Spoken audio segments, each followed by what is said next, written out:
Welcome back to High Class Gear. Get yourself ready for another great video. You won't find anyone with more realistic and intriguing stories from the big 80s and the weird 90s than this channel. If you came here looking for something strange, creepy, car chases, police fights, stupid mistakes that came back to get me, or even for a little bit of knowledge, you've definitely come to the right place. Please make sure to like, comment, and subscribe so you stay up to date with all the great content coming your way. The following story takes place in the year 1982 when I was 8 years old. My right hand was still swollen and had the crisscross marks on it from the paddle that made it look like an Eggo waffle. But my rear end wasn't sore like Taco's, so I was able to sit down for the whole of detention. I wondered if they'd give Taco his Watchtower booklets and literature back. I felt worse for him than for me because they not only beat him, but they took his stuff. I just had an Eggo waffle hand. I smiled slightly to myself about my good fortune.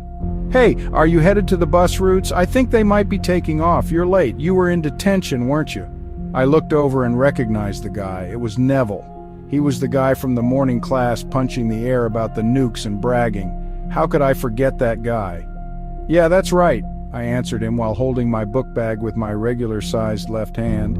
"I threw up in 6th period. I think my carton of milk got warm on the bus ride. It did taste funny, but it was the only milk I had, so I just drank it. It tasted like chalk.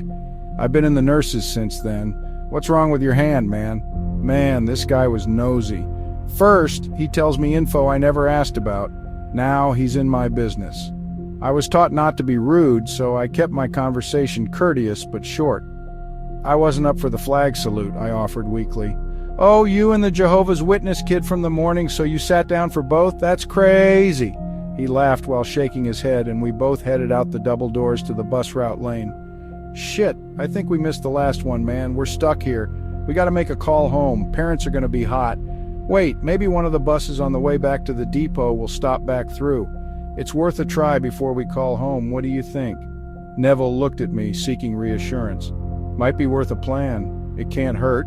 I shrugged my shoulders, taking my right hand and using it as a visor for my eyes against the harsh glare of the afternoon sun. We sat down to wait, but as time went on, the sinking feeling dawned on us that no bus on the way to the depot was going to pass by. We'd missed the last of the buses and would have to call home. I started to rehearse my speech in my mind about why I was late, the paddling, what happened to Taco, and my swollen Eggo waffle right hand. I thought about pleading with my parents to take me out of school and let me stay home and learn as I had been. God, I hated this goddamn school. As we watched the wind blow leaves around the empty bus lanes in front of the school, we saw a Green Buick slowly roll up to the bus lane and coast along. The driver looked from right to left, and upon seeing us, he nodded, and the car slid forward, creeping along until it came to a complete stop in front of us. I thought that maybe the guy was waiting for one of the other school kids, so I paid it no mind. A strange thing that stood out to me was that I couldn't remember seeing a license plate on the car. Neville kept talking to me, but his words started to sound like noise as I focused on the driver of the Buick. He kept motioning to us as if he wanted to talk. He leaned from the driver's seat over to the rolled-down passenger side window. "You guys need a ride." I knew that the last bus was not going to make it, so I came back around. "You guys are headed over the hill, right?" He smiled over at us and gave us a reassuring nod. I felt very strange. I knew something was wrong, but he seemed so friendly and nice. "Yeah, we're over the hills. You're going that way?" "I live just past there near Figueroa. You're going that way?" Neville double-checked with the guy. The guy listened, fell silent, then looked up and confirmed, "That's right, just off Figueroa. It's no problem. And it's not far from where I'm at anyway. I probably know your parents," he said while his voice trailed off. "How about some candy? I got everything, Mr. Goodbar, whatchamacallit, I even got a big hunk. You guys, come take a look at all this. The bag is full of all this candy. I kept it out of the sun so it doesn't melt." The man nodded. He kept his face near the passenger side of the car with the rolled-down window, but just out of sight of the full light, so we couldn't make him out. It was weird to me. He called us over, but I refused. Neville decided to go ahead. "It's okay, man, I'll just get some candy. If it's not cool, I'll just come back. What do you want? Whatchamacallit, big hunk, Mr. Goodbar? Sounds like he's got it all." I nodded in the negative. "I don't want anything. I think you should stay on the bench. Do you really know him?" I wasn't sure and wanted to be sure before getting in the car with anyone that wasn't my direct family. I'd been coached heavy by my family as the child of immigrants to trust absolutely no stranger, no matter how nice. You didn't open the door to one, you didn't ride with one, you didn't greet them or go in the house of any stranger unless you had definite evidence that they knew you or your family knew them. Even school teachers had reinforced the message in class. I heard a song on the way to school by the OJs about missing children, and that scared the hell out of me, so I just knew not to get in that car. Something else that stood out to me was all that guy's responses were very general. He never gave any specific proof of where he lived, if he knew where Neville and I lived. He waited for one of us to give information, and he just went with it. Something wasn't right. While pondering over this strange situation, Neville was off the bench and skipping over to the car.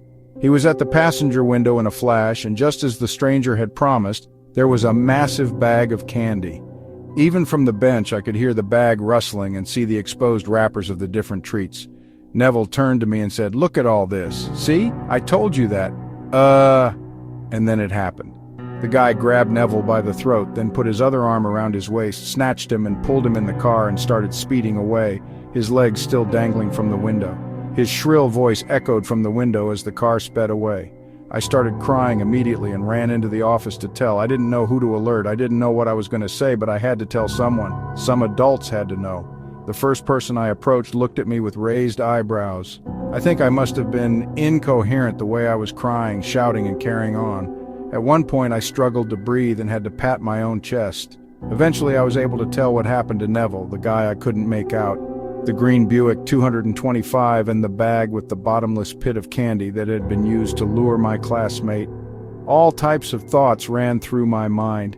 I thought of Neville begging for his life, the guy smiling like a maniac, and Neville dying alone. Eventually, the police were called and they had to take a statement from me. I tried to recount as many details as I could. I'm glad they came so quickly because things were still so fresh. It was like some vivid nightmare that you couldn't wait to wake up from, only you couldn't wake up from it because it really did happen. When I made the phone call home, my parents raced up to the school and comforted me. The entire car ride home, I recounted the tale of Neville and I on the bench, how I'd warned him not to go up to that car with the stranger, how he went anyway. At one point, I started to blame myself. I should have tried harder, I cried while looking out the window, my tears dropping on my shirt and my nose running. It was my fault for not stopping him. Maybe I should have tried to run to the car and grab him. My parents insisted what I did was the right thing. I stayed put and did not interact with the stranger. They told me how proud they were of me, what a good boy I'd been for not following someone into a situation I knew was wrong. But it was little consolation to me, and especially to Neville. 1 week later, Neville's remains were found in a secluded area. The body showed signs of decomposition, physical abuse, and perverted things done to it after he died. This was even harder to bear. There was a school assembly about Neville, what happened to him, and how we all must be vigilant. Then they had a pep rally about the greatness of America, and they changed the subject. What I learned that day was that you must be careful in the world. As one person in this wide world, there really are people who can hurt you. You must read every situation, think before you act. In an instant, you can be full of life, running from place to place, and then you go with the wrong person, and in an instant, that life is gone. Nothing's left of you after that but the memory and the lesson people learn from what happened to you. If you enjoy these videos and what we do here, subscribe to the High Class Gear channel, give us a like, and hit the notification bell so you always get updates on new content every week. Help us on the way to 1,000 subscribers. We upload unique and engaging videos every week for you to enjoy. Stay safe out there.